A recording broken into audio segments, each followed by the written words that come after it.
Ravina malala mpifalinana azontsika miona toy izao indray, azontsika miaino ny ten'Andriamanitra mandray ny hafatra tsara omeny izay ahasoantsika indrindra ny fanahintsika. Ho aminareo ny fahasoavana sy ny fiadanana avy amin'Andriamanitra ray sy Jesosy Kristy Tompontsika izay nanolotra ny tenany noho ny fahotantsika, hanafahana antsika amin'izao miarabelona ratsy fanahy izao araka ny sitrapon'Andriamanitra raintsika. Amen. Talata 24 Desambra 2022 imanjinantsika ny hevitra manao hoe maniry tena ny mpino. Andeha ry havana idera sy ankalazan'Andriamanitra isika. Mirafy raha-baovao an Jehova fa efa nanao fahagagana izy. Ny tanana ankavanana sy ny sandriny masina nahavitany famonjeny.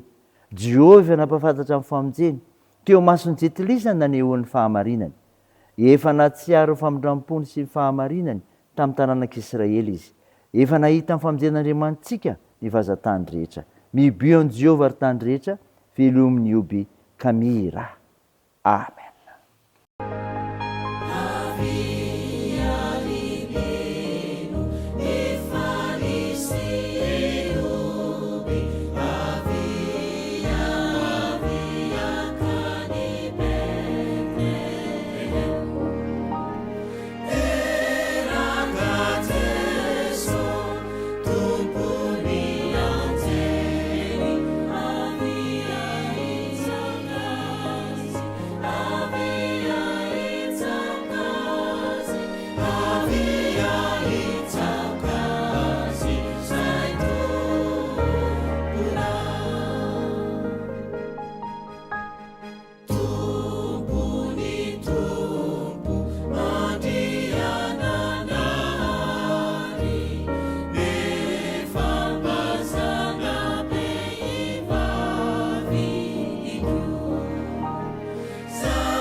Andeha hivavaka isika.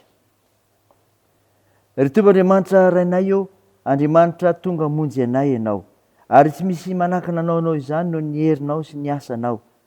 Matsiaro sy mitsinjo ary mamonjy sy miaro anay ianao. Misaotra anao zahay, ny amin'ny fandaminanao ny fiainanay, fa afaka manavao anay ianao ary mijoro vavolombelinao ny amin'izany koa. Midera sy mankalaza ary me voninahitsy narinao masina zahay. Tompo, be ny fahadisoanay, koa mifona aminao. Mamelany elikay mamindraha fo aminay. Fa namasino midira ty anatinay raha isiany sy andray ny hafatra tsara avy amin'ny mofonainy zahay. Koa mitenena Tompo, fa voninkainanao zahay, aizanay manetry tenana hatrehanao. Aminaran'i Jesosy Kristy mpamonjy anay. Amen. Ny ofinainao antsika amin'ny teny ity ravana malala hitanao amin'ny bokin'i Isaia. Isaia 1:1, ny 1 voalohany ka hatramin'ny 9. Isaia 1:1-7 mivaky toy zao aminaran'i Jesosy. Ary isy solofo mitsimika eo foty Jese, ary isy mitrembona avy eo amin'ny fakany. Ary ny fanahin'i Jehovah hitoetra eo aminy, dia ny fanahin'ny fahendrena sy ny fahazavan-tsaina, ny fanahin'ny faroran-tsaina sy ny faherezana, ny fanahin'ny fahalalana sy ny fahatahorana an'i Jehovah. Ary ho antitra akasitrahana aminy ny fahatahorana an'i Jehovah, ka tsy hitsara araka ny hitany masony izy, na ampiaiky araka ny reny sofiny. Fa ho tsarainy amin'ny fahamarinana ny malahelo, ary omeny rary ny mpandefitra amin'ny tany. Amely ny tany amin'ny tsoran-kazony vavany izy, ary ny fofinain'ny molony no amonoany ny ratsy fanahy. Fahamarinana no ho fisikinana, ary fanahy mahatoky no fehikibony.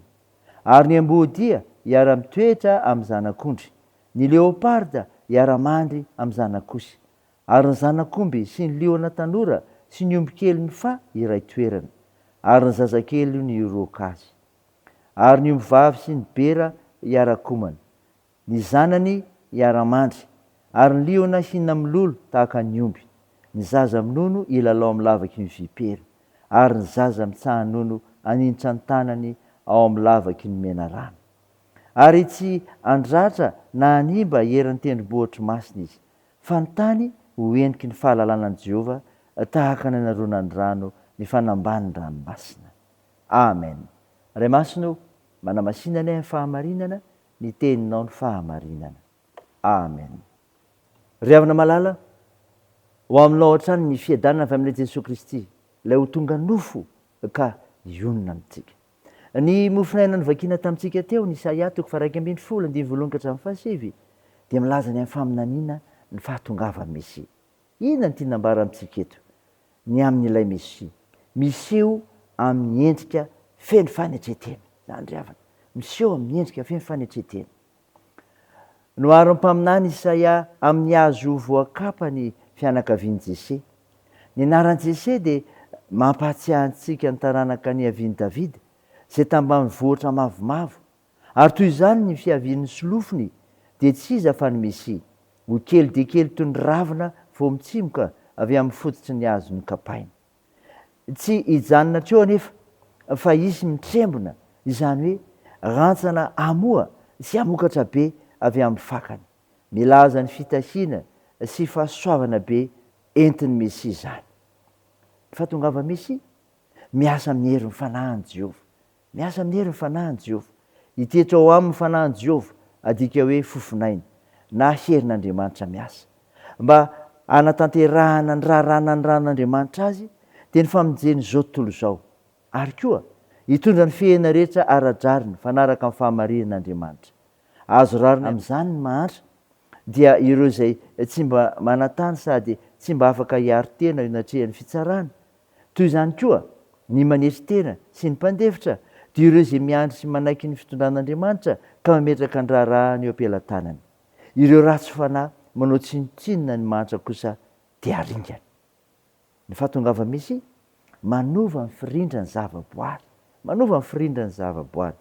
Rehefa ho velona ireo ratsy fanahy amin'ny tany, ka hanenika ny tany manontolo ny fahalalànan'i Jehovah, dia hiova tanteraka ny firindra ny zavatra rehetra, ary hanjaka ny fiadanana. Isy fiantraikany amin'ny fiainan'ny olona zany ry havana, ny biby fiompy, ny fandriam-pahalemana, ny tontolo iainana, izany ny mariky ny fahatongavan'ny Mesia. Ry havana malala, ho avy Jesosy, rapitso, krismasy zany, misy eo amin'ny endriny feno fanetretena izy, miasa amin'ny herin'ny fanahiny Jehovah izy, manova ny firindrany zavaboary izy. Ray zany dia sainy ry havana, ho voninahitr'Andriamanitra. Amen. Andeha hivavaka isika.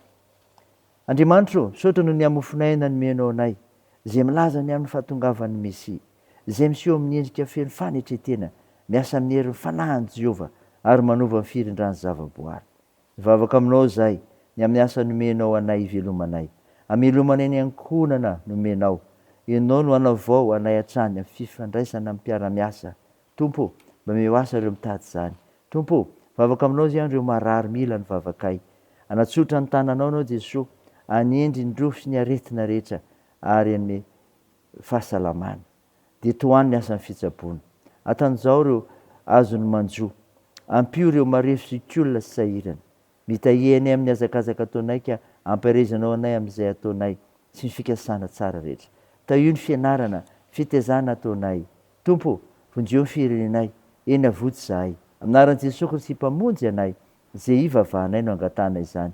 Miaraka mivavaka nampianarina anay koa manao hoe: raha nay eo zay ny an-danitra, ao masinina anie ny anaranao, ho tonga anie ny fanjakanao, atao anie ny sitraponao ety an-tany ho tahaka ny eny an-danitra.